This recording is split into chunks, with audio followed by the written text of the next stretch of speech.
වීරදේව නම් භික්ෂුන් වහන්සේ විසින් මුලින්ම ඉදු කරනු ලදුව පසුව ධර්මාශෝක අධිරාජා විසින් අඩි 170ක් පමණ උසට ඉදු කරනු ලැබූ ලෝකයේ වෙනත් තැනක දක්නට නොලැබෙන ආකාරයේ නිර්මාණ ශිල්පයක් උපයෝගී කරගනිමින් ඉදි කරන ලද වජ්‍රාසන විහාරය හෙවත් බුද්ධගයා මහා විහාරය බුද්ධාලම්බන ප්‍රීතියෙන් යුතුව වන්දනාමාන කරන්නට මෙලෙස ඔබට ඉඩ හසර ලබා දෙන්නෙමු.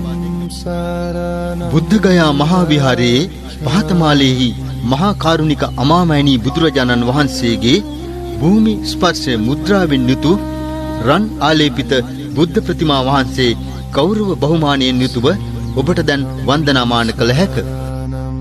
මෙලෙස දර්ශනය වන්නේ අප ශාන්තිනායක අමාමෑණී බුදුරජාණන් වහන්සේ සම්මා සම්බුද්ධත්වයට පත් වූ ජයශ්‍රී මහා බෝසමිඳු අභියස දක්නට ලැබෙන වජ්‍රාසනයයි. මෙම වජ්‍රාසනය මල් පියලි කැටයමෙන් අලංකාර කර අශෝක අධිරාජා විසින් සාදන ලද්දකි.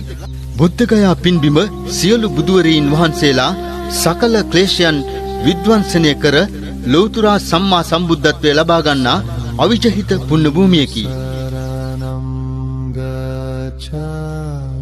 සාමාන්‍ය මිනිස් ඥානය ඉක්මවා ගිය අධ්‍යාත්මික පාරිශුද්ධත්වය පදනම් කරගනිමින් තමන් වහන්සේ විසින් නිපදවා ගන්නා ලද සර්වඥතා ඥානයෙන් ලෝකය පිළිබඳ වූ සත්‍ය යථාර්ථය හෙළිදරව් කිරීම උදෙසා සිදුහත් මහබෝසතාණන් වහන්සේ ලොව උතුම්ම පදවිය වන අසිරිමත් ශ්‍රී සම්බුද්ධත්වයට පත් වී වදාළේ ඔබ මේ දකින බුද්ධගයාවේ පිහිටි විජයශ්‍රී ජයශ්‍රී මහබෝ සමිඳුන් අභියසදීය.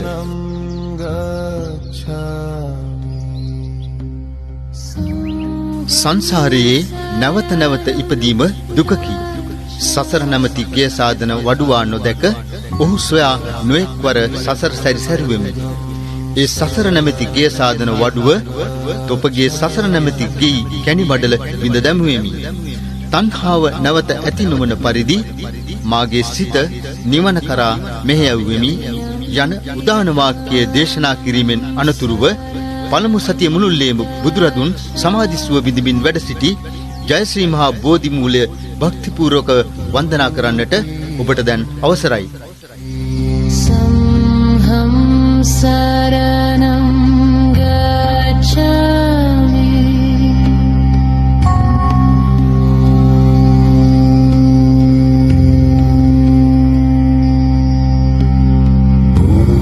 බුද්ධං සරණං ගච්ඡාමි.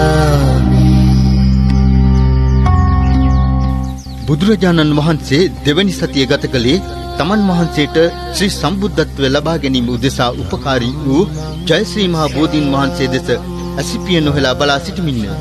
ඒ උදෙසා ගොඩනගා ඇති අනිමිසලෝචන ස්තූපයයි